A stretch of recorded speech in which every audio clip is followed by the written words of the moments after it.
여러분, 지난 한 주간 어떻게 보내셨나요?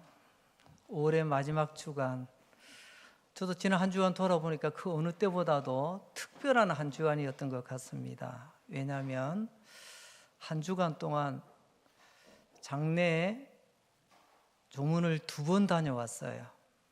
저 멀리 경기도 안산 그리고 서울, 장거리를 다녀왔다는 그 의미가 아니고요, 다른 그 어떤 시간보다 슬픔 가운데 있는 분들 만나 그분들을 위로하고 돌아온다는 것이 저에게는 굉장히 큰 무거운 시간이었습니다. 마음도 무겁고 몸도 무겁더라고요. 오늘 우체부의 광고에 나온 것처럼 우리 권사님의 장례도 지난 금요일 날, 그래서 서울을 다녀오게 되었지요.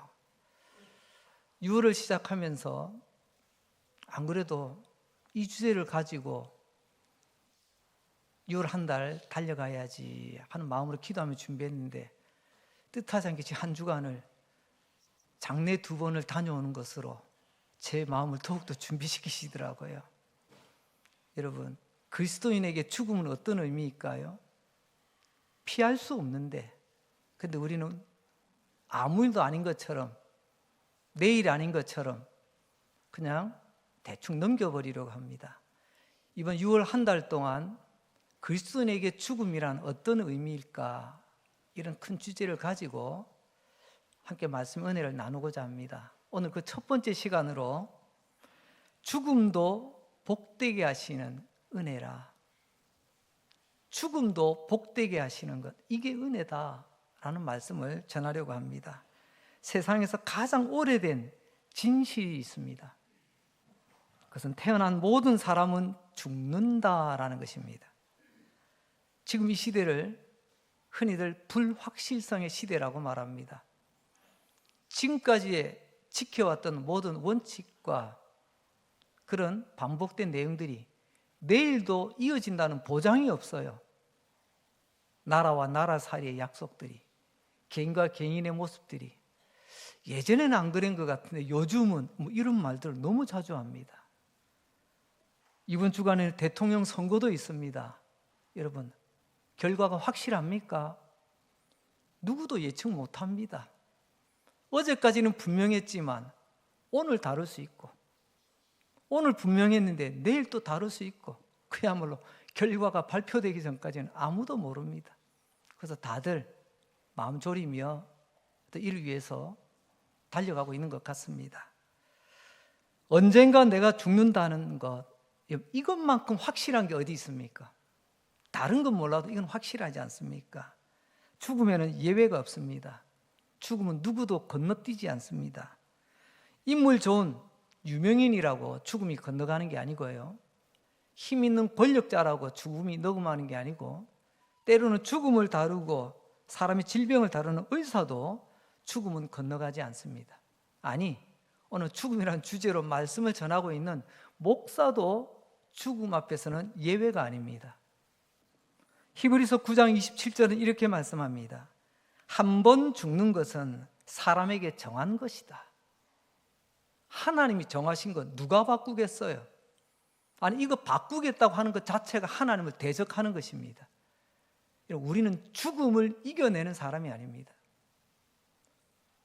예외가 없습니다.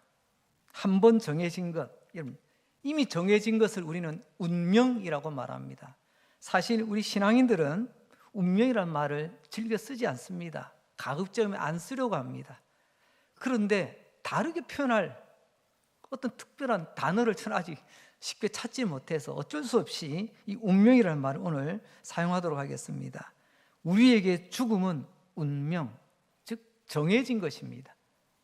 죽음은 정해진 것이에요. 그런데 너무나 확실한 이 죽음에 대해서 우리는 왜 깜빡깜빡 잊을까요? 운전하실 때 분명히 나는 앞을 보고 옆을 보고 양쪽에 있는 거울을 보고 방향을 틀었는데 빵 소리가 납니다.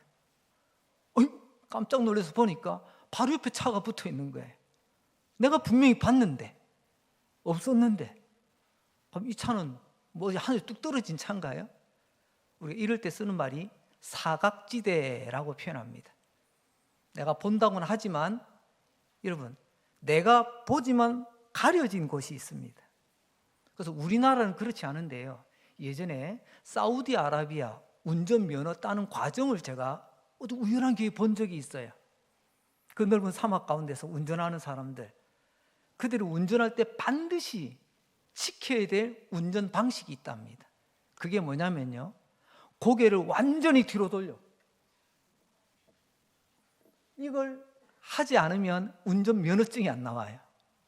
그러니까 대충 보는 게 아니고 우리는 그냥 이렇게 보고 끝내지 않습니까? 거기는 몸을 돌려 직접 봐라. 우리는 아직까지 그 정도까지는 아니지만 이런 운전하다 보니 사각지대 굉장히 위험합니다. 큰 차 옆에 바짝 붙을 때 더 위험하고요. 사각지대란 내가 안 보이는 것입니다. 사각지대에서 교통사고가 많이 일어납니다. 여러분, 그래서 죽음은 언제나 내 삶의 사각지대처럼 보입니다. 있는데 안 보여요. 있는데 내가 보려고도 하지 않습니다. 그래서 간혹 죽음 때문에 대형 사고가 날 때가 있습니다. 궁금합니다. 왜 이렇게 사람들은 죽음을 생각하는 것도 말하기도 싫어할까요?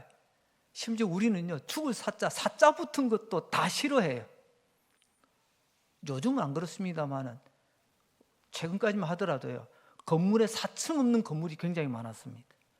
밖에서는 4층인데 101호, 201호, 301호, 근데 501호 건너뛰어요. 이 사자들 하는 거 싫다고. 엘리베이터에서도 사자 지워놓은 데도 있었고요. 이제는 세상이 많이 좋아졌죠. 왜 이렇게 사람들은 죽음을 싫어할까요? 왜 사각지대로 여길까요? 한마디로 말하면 죽음이 두렵기 때문에 그렇습니다. 두려움, 죽음을 어느 정도 두렵게 생각하느냐, 멀리 보지 마시고 성경 안에 있는 대표적인 인물, 구약에 먼저 욥이라고 하는 우리 믿음의 굉장히 대단한 모델이지 않습니까?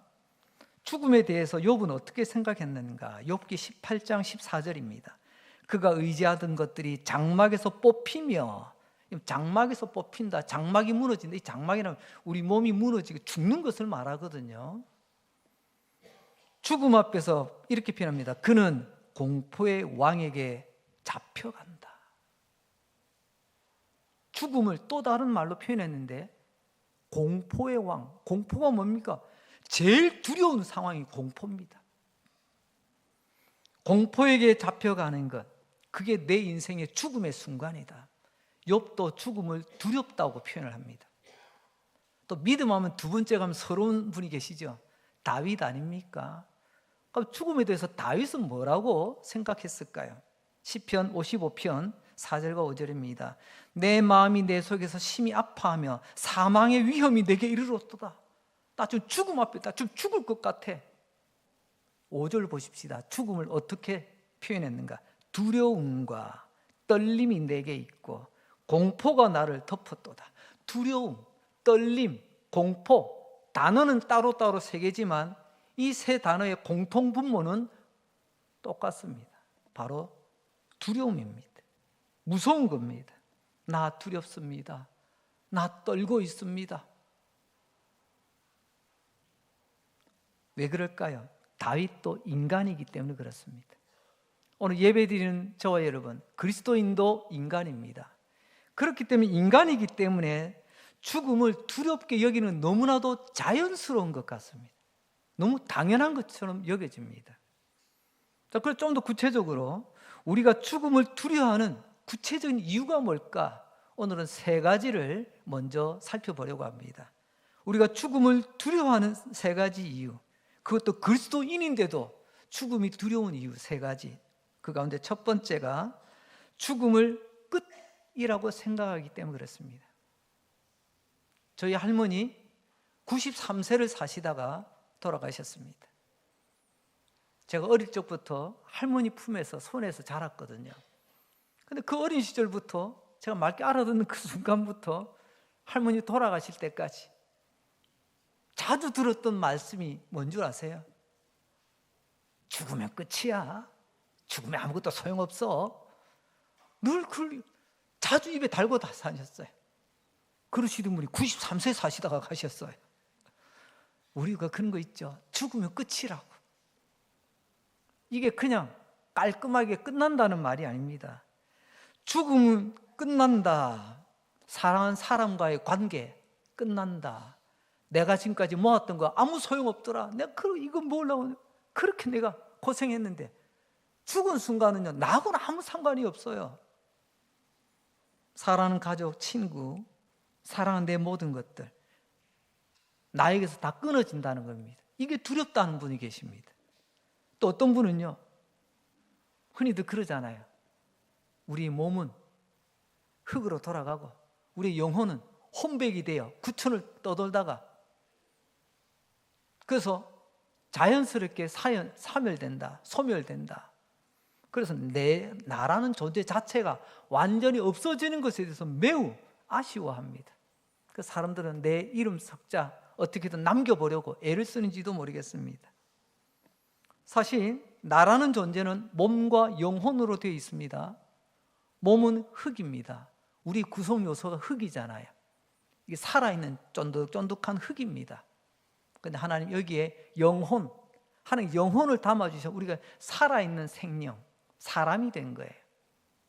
우리 의학적 기준이 아닙니다. 하나님이 정하신 죽음의 기준이 뭐냐? 몸에서 영혼이 분리되는 것을 말합니다. 몸과 영혼의 분리를 성경적 죽음의 정의라고 말할 수가 있습니다. 그런데 우리가 죄인이기 때문에 죽음 이후에 몸과 영혼이 분리된 이후에 몸은 흙으로 왔으니 흙으로 돌아가는 것입니다. 하지만 마지막 날 우리 주님 부활의 몸으로 우리를 다시 일으키신다고 말씀하셨습니다. 예수님이 직접 첫 시범 케이스가 되어주셨습니다. 우리가 살아있는 것과 나중에 죽음이라는 이 과정을 통해서 결국에는 부활의 영광으로 들어가게 됩니다. 이게 우리 삶에 대한 건강한 이해입니다. 태어나서 살다가 죽어 끝, 이건 이 땅의 삶의 기준이고요. 성도는 내가 이 땅에서 살아가지만 죽음이라는 이 과정을 지나 하나님의 영원한 세계로 이어진다. 그래서 우리 믿음의 선배들은 이런 찬송 불렀습니다. 영원에 잇대어 살아가게 하소서. 그 영원이 어딘데요? 이 땅에서는 우리가 시간과 공간의 제약을 받지만 죽음 넘어 우리는 이제 다시 영원으로 이어지게 됩니다. 근데 많은 사람들이 나는 죽으면 끝이야, 나는 없어져, 어떡하지? 그래서 죽음을 두려워합니다. 그러나 성경은 절대로 그렇게 가르치지 않습니다. 우리는 성경대로 믿고 성경대로 살아가는 사람 아니겠습니까? 우리는 죽음으로 소멸되는 사람들이 아님을 믿는 사람들입니다. 그래서 우리는 이 두려움을 이겨낼 수 있는 거예요. 내 영혼 하나님 품으로 내 몸은 땅에 묻히지만 주님 부활하신 이후로 주님처럼 우리 부활의 몸으로 영원으로 이어진다는 것, 그걸 우리는 사도신경 예배 시작할 때 고백을 한 겁니다. 몸이 다시 산다고 고백했지요. 그리고요, 영원히 산다고 고백했지요. 우리는 그 고백대로 믿음대로 사는 사람입니다. 두 번째로, 왜 인간은 죽음을 이렇게 두려워할까요? 두 번째는 정반대입니다. 죽음이 끝이 아닐까 봐 두려운 사람이 있어요. 조금 전에는 죽음이 끝이라서 두려웠는데 이제는 죽음이 끝이 아니랍니다. 많은 사람들이 호기를 부립니다. 흔히 객기를 부린다고도 하죠. 어떤 사람은 용기가 없는 사람은 술 먹고 막 객기 부리는 사람도 있고요. 어떤 사람은 나 좀 배웠다고 막 의시되는 사람도 있고, 나 요즘 헬스장에서 운동 좀 했다고 막 알통 자랑하면서 객기 부리는 사람도 있습니다. 뭐만 한번 우퉁복고 한번 해볼까 이런 사람도 있지 않아요? 그런데 이런 사람들은요, 죽음 아무도 없어. 죽음 뒤에 뭐가 있어? 하나님이 있어, 천국이 있어, 지옥이 있어. 자기 딴에는 굉장히 논리적이고 합리적인 것처럼 그렇게 죽음이 아무것도 없는 것처럼 떵떵거리며 이렇게 막 객기를 부립니다. 이런 사람의 특징은 있죠. 자기 본능대로 살아갑니다. 그래서 인생을 함부로 삽니다. 왜? 죽음 뒤에 아무것도 없으니까 살아있는 지금이 소중한 거예요. 그래서 이 사람 즐겨 부르는 노래가 있죠. 제가 약간 가사를 바꿨습니다. 노새 노새 지금 노새, 노새 노새 살아서 노새. 살아있는 지금 내가 마음껏 즐기겠다는 겁니다. 근데 이런 사람도 인간이기 때문에 문득 이런 말은 안 하지만 이런 생각이 찾아옵니다. 어떤 생각일까요? 혹시 죽음이 끝이 아니면 어떡하지? 난 내 마음대로 살았는데 이대로 끝나면 나처럼 깔끔하게 살다 가는 사람 어디 있어? 아니야. 혹시라도 죽음 다음에 뭐가 있다면 어떡하지? 나 준비 아무것도 안 했는데. 마치 시험 앞두고 이번에 시험 없어? 선생님 이번에 시험 안 친다고 했어? 이렇게 그냥 뻥뻥 치더니 아니야 선생님 마음 바뀌어 시험 친다고 하면 어떡하지? 나 공부 안 했는데. 이런 불안한 마음, 그게 두려운 마음입니다. 그래서 사람은요 죽음이 끝이라서도 두렵지만 혹시 죽음이 끝이 아니고 그 다음에 뭔가 있으면 어떡하지? 이런 마음이 죽음에 대해서 두려운 마음을 가지게 합니다. 이제 세 번째, 왜 인간은 죽음을 두려워하는가? 그것은 죽음이라는 과정이 두렵기 때문에 그렇습니다. 갑작스러운 심장마비, 갑작스러운 사고, 이렇게 갑작스럽게 떠나시는 분들도 계십니다. 그런데 대부분은 죽음을 향해서 죽어가는 과정을 지나 죽음에 이르게 된다는 겁니다. 어떤 분들 이야기합니다. 목사님, 제가 우리 어머니 아버지 병약하신 분들 제가 몇 년째 모시고 있는 줄 압니까? 그 말은요, 제가 부모님 아버지 사랑해서 모시는데 제가 너무 힘들다는 거, 그걸 좀 담아서 표현하는 것 아니겠습니까? 그렇습니다. 여러분, 이 말은 힘겹게 죽음을 향해서 걸어가는 것들도 힘들지만 그 옆에서 돌보며 지켜보는 가족과 주변 사람들도 같이 힘들다는 거예요. 사실 우리는 강한 것 같지만 약합니다. 몸도 약하고 마음도 약해요. 그래서 이 죽어가는 과정을 바라보며 여러분 알게 모르게 몸도 마음도 많이 지쳐갑니다. 이전보다 더 몸도 약해지고 이전보다 굉장히 마음 상태도 막 감정 조절이 예전과 다 같지 않고. 왜 그럴까요? 우리가 한 번도 가보지 않은 곳을 찾아가는 길, 깊은 산속이면요 굉장히 무서울 것입니다. 마찬가지로 죽음은 우리가 한 번도 가보지 않은 길을 걸어가는 것과 마찬가지입니다. 그 과정이 굉장히 두려운 거죠. 이런 과정을 감당해야 된다는 그 무게. 자, 이렇게 세 가지로 일반적으로 죽음을 두려워하는 이유를 살펴보았습니다. 첫째, 죽으면 끝이야. 나 이제 아무것도 아니야. 나는 이제 사라져. 이런 두려움. 아니야. 혹시 내가 모르는 죽음 다음에 뭐가 있으면 어떡하지? 덜컥하는 그런 두려움. 그래도 죽음을 향해서 한 걸음 한 걸음 나가는 그 기나게 힘들고 어려운 그 시간들, 몸이 지쳐가고 마음이 힘들어져가는 그런 과정들이 우리를 두렵게 한다는 거죠. 자, 이제 두 번째로는요, 우리가 살펴볼 말씀은 이것으로 끝난다면 무슨 소용이 있겠습니까?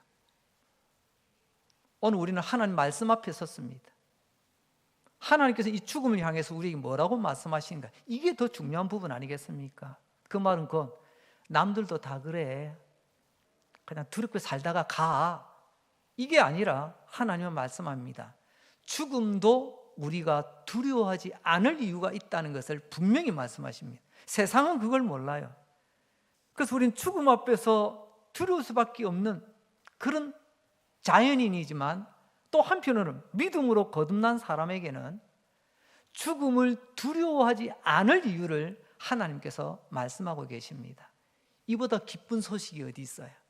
그래서 오늘 이 말씀은 우리에게 복음으로 와닿습니다. 팀 켈러 목사님이 이런 표현을 하셨습니다. 나는 죽음이 두려운 것이 아니다. 죽는 것이 두렵다. 아니, 목사님 무슨 말장난합니까? 아니, 말장난이 아닙니다. 이게 무슨 말이냐면요, 영화나 드라마에 보면 가끔 병상에서 뒤에 모니터 하나 달린 거 보시죠? 우리 심장이 뛸 때 그 그래프로 눈으로 보여줍니다. 몸이 약하기 때문에 이게 좀 느슨합니다. 톡도 낮고. 근데 어느 순간 띠 소리와 함께 그대로 선이 움직이지 않습니다. 여러분, 죽음은요 딱 그 순간입니다. 죽음은 그 순간인데 죽음을 향해서 가는 그 과정은 파도를 치고 있죠. 팀 킬러 목사님이 말씀하시는 부분이 바로 그것입니다. 죽음 그 순간이 나는 두려운 것이 아니다. 그래서 얼마든지 마음에 준비되어 있다. 그러나 그 죽음을 향해서 가는 그 과정이 나를 두렵게 한다. 우리 조금 전에 살폈던 마지막 세 번째 이유하고 비슷하죠. 진짜 공감이 되는 부분들입니다. 죽음 자체는 두려워하지 않지만 죽음을 향해서 가는 그 과정들이 너무나도 몸도 마음도 힘들게 하며 고통스럽다는 거죠. 여기서 중요한 것, 성경은 우리에게 말씀합니다. 그리스도인도 인간이기에 반드시 죽음을 맞이할 수밖에 없는데 그게 우리에게는 욥처럼 공포의 왕이고 죽어가는 과정, 너무나도 힘든 과정인데 주님은 말씀합니다. 그럴지라도 죽음을 두려워하지 마라. 여기에 대해서도 세 가지로 오늘 말씀을 전하려고 합니다. 우리가 죽음을 두려워하지 않을 이유, 첫 번째, 우리 주 예수님이 죽음을 이기셨기 때문에 그렇습니다. 죽음을 이기신 예수님 십자가에서 우리 죄를 속하셨습니다. 죄를 깨끗이 씻으셨습니다. 우리 죄를 용서해 주셨습니다. 이제 우리가 하나님 앞에 설 수 있는 구원의 길을 여셨습니다. 그리고 예수님은 부활을 통하여 죽음을 이기셨습니다. 죽음은 부활 앞에서는 항복합니다. 부활은 예수님의 승리입니다. 성경을 보십시오. 성경 그 어디에 죽음을 잘 받아들이는 방법 나와 있던가요? 잘 죽는 법. 성경은요 그런 걸 가르치는 말씀이 아닙니다. 성경을 오해 없이 받으시기 바랍니다. 혹시 성경 잘 보면 죽음을 잘 받아들이고 잘 죽는 법 뭐 없을까? 뭐 그런 기도문이 없을까? 그럼 성경 구절 없을까? 다 부질없는 짓입니다. 죽음은 받아들여야 됩니다. 그러나 우리가 기억할 것, 그냥 받아들이는 것이 아니라 죽음을 이기신 예수님을 우리가 기억하며 예수님 바라보며 받아들여야 된다는 것입니다. 이걸 우리는 복음이라고 합니다. 죽음을 이기신 예수님의 승리, 그 승리가 내게도 주어진다는 것을 믿고 붙드는 거죠. 예수님께 죽음을 이기셨다는 것, 이 말을 잘 들어보세요. 죽음은 나를 죽음의 순간으로 끌고 갔습니다. 다시 말하면 죽음은 나를 죽입니다. 근데 그 다음은요, 죽음은 나를 죽이기 때문에 우리는 벌벌벌 떨었는데, 근데 그것은 죽음이 나를 거기까지 간다는 걸 우리가 부인할 수가 없어요. 근데 성경은 말씀합니다. 죽음의 그 순간, 우리 아까 병원에서 띠띠띠띠 뛰다가 띠 하는 그 다음, 죽음 다음에는 죽음은 우리에게 아무런 영향을 끼치지 않습니다. 그러면요, 죽음 다음에 누가 나를 책임지죠? 그 말은 곧 죽음은 나를 죽이는 것으로 끝나지만 그 다음에 모든 것은 하나님의 손에 달렸다는 것입니다. 죽음 이후에 그게 하나님의 심판이에요. 죽음이 우리를 지옥으로 끌고 가는 게 아닙니다. 죽음은 죽음으로 끝나는 거예요. 죽음이 니는 우리 편 아니네, 저리 가, 그래서 우리를 천국으로 뻥 걷어차는 게 아닙니다. 죽음 이후의 판결은 하나님께서 정하시는 거예요. 우리는 그것을 이렇게 살펴봅니다. 죽음을 이기신 생명의 주인이신 예수님이 죽음 이후를 책임지신다. 마태복음 10장 28절입니다. 몸은 죽여도 영혼은 능히 죽이지 못하는 자들을 두려워하지 마라. 몸은 죽임을 당할 수 있습니다. 그죠? 그렇지만 그 다음을 보세요. 영혼은 죽이지 못한다. 오직 몸과 영혼을 능히 지옥에서 멸할 수 있는 그분을 두려워하라. 죽음까지는 죽음의 권세지만 그러나 죽음 이후의 모든 판결은 하나님의 손에 달려 있다는 것입니다. 그래서 우리는 죽음으로 끝나는 게 아니라 죽음 넘어가 있다는 걸 아는데 그 다음은 하나님께서 결정하신다는 것을 안다면, 우리가 이걸 바르게 이해할 수 있다면 죽음의 두려움을 넘어 담대하게 죽음을 맞을 수가 있다는 것입니다. 아하, 그렇구나. 죽음이 내게 할 수 있는 일은 나를 죽이는 것까지구나. 근데 그 죽음 다음의 결과에 대해서는 하나님이 책임지시는구나. 그래서 나를 장차 부활의 몸으로 일으켜 주실 것이구나. 하나님 품 안에서 영원한 안식을 누리게 하시는 거구나. 이걸 믿는다면 우린 죽음을 두려워하지 않게 된다는 것입니다. 두 번째, 죽음을 두려워하지 않을 이유, 그것은 우리 주 예수 그리스도께서 언제나 우리와 함께 하시기 때문에 그렇습니다. 세상은요, 저희 할머니 늘 하시듯 죽으면 끝이야. 죽으니까 찾는 사람 없습니다. 기억하는 사람도 없습니다. 그러나 우리 하나님 언제나 우리와 함께 하십니다. 죽기 직전까지만 함께 하시는 분이 아니세요. 예수님을 마태복음 1장 23절은 이렇게 소개합니다. 그의 이름을 예수라 하라. 예수란 우리를 구원하신다는 거예요. 내가 벗어나올 수 있으면 그건 구원이 아니죠. 자력 구원입니다. 그런데 죄인은 스스로 구원받을 수가 없어요. 그래서 외부의 구원이 필요합니다. 그게 하나님의 구원의 손이에요. 예수님 그래서 우리 가운데 오신 겁니다. 우리를 구원하시려고. 그런데 그 예수라는 이름만 있는 게 아니라 별명이 하나 따라다니네요. 그게 바로 임마누엘이라는 별명입니다. 임마누엘, 하나님 우리와 함께 하신다. 하나님 우리와 함께 하시는 것이 복 중에 복입니다. 믿습니까? 믿음의 사람은 이걸 기억하셔야 돼요. 하나님이 함께 하는 게 복이에요. 에덴 동산이 복된 낙원이라 부르는 순간은요, 흙덩어리 졌지만 하나님께서 하나님 형상대로 빚은 사람, 그 사람과 하나님이 함께 거니시니 하나님과 함께하니 에덴 동산이 복된 동산이 되는 겁니다. 그러나 욕심, 죄 때문에 그들은 에덴에서 쫓겨나게 되죠. 늘 에덴을 그리워합니다. 모든 인류 가운데 에덴을 그리워하는 마음을 우리는 종교심이라고 부릅니다. 뭔가 내가 이렇게 살아서는 안 되겠는데, 근데 막연해. 어디로 가야 될지 몰라. 그때 우리 예수님, 내가 곧 길이요 진리요 생명이니 나로 말미암지 않고서는 아버지께로 올 자가 없느니라. 오직 예수 그리스도를 통하여 가는 길을 여십니다. 그게 구원의 길, 복음의 길이에요. 예수님께서 우리를 위하여 함께 하시는 그 임마누엘, 에덴 동산, 그리고요 이스라엘 백성들 하나님이 함께 하신 출애굽 가운데서는 구름 기둥으로, 밤에는 불 기둥으로 그들 가운데 함께 한다는 것, 그들 공동체 안에 언약궤로 하나님이 함께 하심을 보여주시고, 성전을 통하여 내가 너희를 여기서 만나겠다, 너희와 함께 한다는 것을 보여주십니다. 하지만 그들의 믿음이 변질되어 나중엔 쫄딱 망하지 않습니까? 그러다가 신약으로 넘어갑니다. 예수님 다시 오셔서 말씀하십니다. 너희와 함께하기 위해서 온 우리의 구원자, 그분이 예수님이십니다.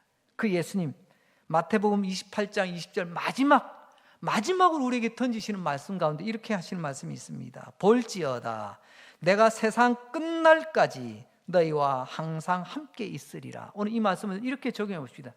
내 생애 끝날까지 너희와 항상 함께 있으리라. 똑같은 말씀 아닌가요? 이 땅끝까지 지도상에 있는 그 어디까지만 함께하는 것이 아니라 내 생애, 내 인생의 발걸음 끝나는 그 순간에도 하나님 우리와 함께 하시겠다고 약속하십니다. 끝날까지 함께 하시는 임마누엘의 하나님, 내 인생 끝날까지 함께 하신다고 약속하십니다. 바울은 이걸 미리 알았어요. 죄송합니다. 다윗은요, 다윗의 고백 가운데 이런 고백이 있죠. 내가 사망의 음침한 골짜기를 지날지라도 나는 두려워하지 않을래요. 왜? 하나님이 함께 하시니까. 이게 믿음의 고백이에요. 우리에게는 사망이 없다. 그건 미신입니다. 가짜입니다. 우리에게도 사망이 있어요. 찾아옵니다. 한 번 정한 것 누구도 거역할 수 없어요. 하지만 다 두려워할지라도 내가 사망의 음침한 골짜기 지날 두려워하지 않을 수 있는 이유는 하나님이 함께 하심, 임마누엘 하나님을 믿기 때문에 죽음의 순간도 나는 두려워하지 않는다는 거예요. 독일 나치가 활개치던 그 시절 유대인들이 600만이나 학살당했다고 합니다. 엄청난 인류사에 엄청난 사건이죠. 이때 그 나치의 영향력이 전 유럽을 휩쓸었을 때 북유럽의 노르웨이에 네덜란드에 한 가족이 있었습니다. 유대인이었지만 예수님을 믿는, 유대인은 예수님을 믿지는 않거든요. 메시아로 받아들이지 않습니다. 그래서 유대인인 거예요. 하지만 유대인 혈통이지만 예수 그리스도를 나의 구주로 고백한 믿음의 가정이 있었습니다. 신실한 믿음의 사람이었는데 지금 돌아가는 정세를 보니 나치 천하가 됐는데 어떻게 할 방법이 없는 거예요. 특별히 유대인의 혈통을 가지고 있는 사람은 살아날 길이 보이지 않습니다. 어떻게든 색출해내서 다 기차에 실어 죽음의 가스실이 있는 곳으로 다 데리고 갑니다. 기차 타고 갔는데 돌아오는 사람이 없어. 이제 이 현실을 직시하고 아버지가 딸에게 이야기합니다. 사랑하는 딸, 너 이제 곧 이제 기차를 타게 될 거야. 엄마 아빠 같이 못 갈 수도 있어. 근데 딸, 무서워하지 마. 내가 한 번도 가보지 않은 역을 지나고 한 번도 내가 알지 못하는, 경험해보지 못한 그곳에 내리더라도 우리 딸 두려워하지 마. 왠 줄 아나? 그 가는 길에 그레이스라고 하는 친구가 함께 갈 거야. 영어로 그레이스가 은혜 아닙니까? 이 말은 곧 다시 말하면 그 기차가 타면 다시는 돌아올 수 없는 가스실을 향한다는 것을 알기에 사람 딸이 만약 그 기차를 타더라도 그 가는 여정 얼마나 두렵고 떨리겠어요. 하지만 하나님의 은혜가 너와 함께하니 사랑 딸 무서워하지 마. 그 은혜가 너를 꼭 붙들어 줄 거야. 수많은 사람들이 돌아올 수 없었지만 하나님의 놀라운 은혜라면 은혜요, 기적이라면 기적이라 할 수 있는 그런 결과로 이 딸은 살아나옵니다. 이 딸이 우리가 가끔씩 들었던 코리 텐 붐이라고 하는 여인입니다. 생존자로서 나치의 실상을 낱낱이 드러낼 뿐만이 아니라 그때 나치 치하에서 상처 입은 사람들, 그들을 치유하는 그런 일에 평생을 담았던 이 코리 텐 붐 여사, 그분의 아버지의 말씀이 이 어린 딸의 가슴에 늘 새겨져서 내가 한 번도 가보지 못한 두려움, 죽음의 기차를 타지만 그레이스가 나와 함께하고 있어. 하나님 은혜가 나와 함께하고 있어. 그래서 그 하나님 은혜를 의지하며 나와선 산 증인으로서 달려갔던 걸음. 그렇습니다. 임마누엘의 하나님이 고리텐 붐 이 어린 딸과 함께하였고 그와 함께했던 임마누엘의 하나님은 오늘 저와 여러분 우리와 함께하실 줄로 믿습니다. 언제 내가 죽음을 맞이하는 그 죽음의 순간에도 하나님은 동일하게 그레이스, 은혜를 베풀어 주셔서 나를 두렵게 하지 않게 하고 그 은혜와 함께 아버지 집으로 나를 데리고 가실 것입니다. 세 번째로 우리 성도가 죽음을 두려워하지 않을 이유, 두려워하지 않을 이유 세 번째, 그것은 성도에게 죽음이란 영원한 영광으로 들어가는 문이기 때문에 그렇습니다. 문이란 이쪽과 저쪽을 이어주는 경계를 말하는 거죠. 벽은요 여기까지가 끝이에요. 근데 문은요 열면 다음으로 넘어갈 수가 있습니다. 문이 닫혔을 때는 똑같이 벽이나 문이나 더 이상 못 갈 것 같지만 문을 지나 건너가면 다른 세계로 넘어가는 거예요. 저는 이 비슷한 이유로 일반적인 굴과 터널을 이야기할 때가 있습니다. 똑같이 어두운 곳으로 들어갑니다. 근데 굴은 들어가면요, 더 이상 갈 데가 없어요. 여기까지. 그럼 다시 돌아가려도 돌아갈 수도 없어. 근데 터널은요, 똑같이 땅속을 지나갑니다. 불 꺼지면 어둡겠지요. 하지만 조금만 더 가면 반대편 새로운 곳으로 다시 시작을 하게 됩니다. 죽음에 대한 성경적 가르침이 그렇습니다. 죽음은 끝이 아니다는 거예요. 죽음은 문이라는 겁니다. 오늘 현실에서 이제 죽음을 지나 우리 그토록 꿈꾸던 영원과 함께 하게 됩니다. 영원한 하나님의 나라, 영광의 나라로 이어지게 되는 거죠. 누가복음 23장 43절에 보게 되면 예수께서 이르시되 내가 진실로 내게 이르노니 오늘 내가 나와 함께 낙원에 있으리라. 예수님 십자가에 못 박히실 때 예수님 양편에 강도들이 있었습니다. 그 중에 한편 강도, 그 강도는 예수님을 향해서 간청합니다. 나를 기억해 주십시오. 기억해 달라는 것은 죽음으로 끝나는 내가 아니라 죽음 다음 당신이 그토록 말하던 그 당신 하나님의 나라 낙원에 나를 기억해 주세요. 바로 그런 믿음의 고백이거든요. 예수님께서는 말씀하십니다. 오늘 네가 죽는 그 순간, 오늘이 죽는 그 순간 아닙니까? 네가 함께 나와 함께 낙원에 있으리라. 한편 강도는 죽으면 끝이야.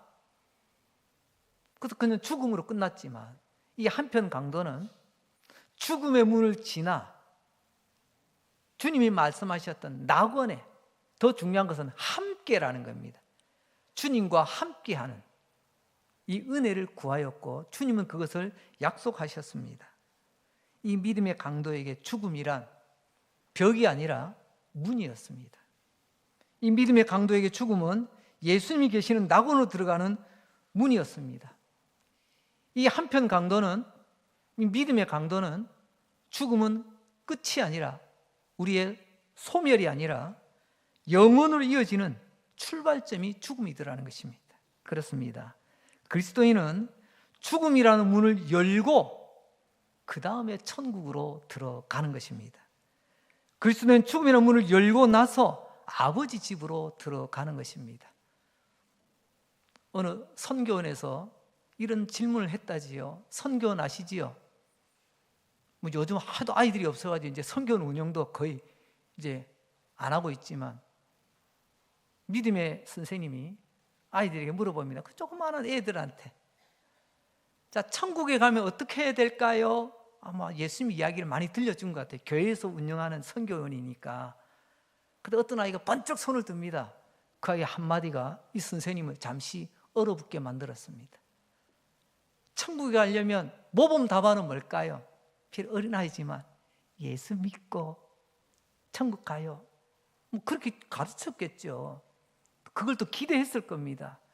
근데 그 조그만 아이가 이야기합니다. 죽어야 천국 가요. 선생님이 왜 얼어붙었을까요? 맞아. 죽음은 천국으로 이어지는 건데 나는 죽음 앞에서 벌벌.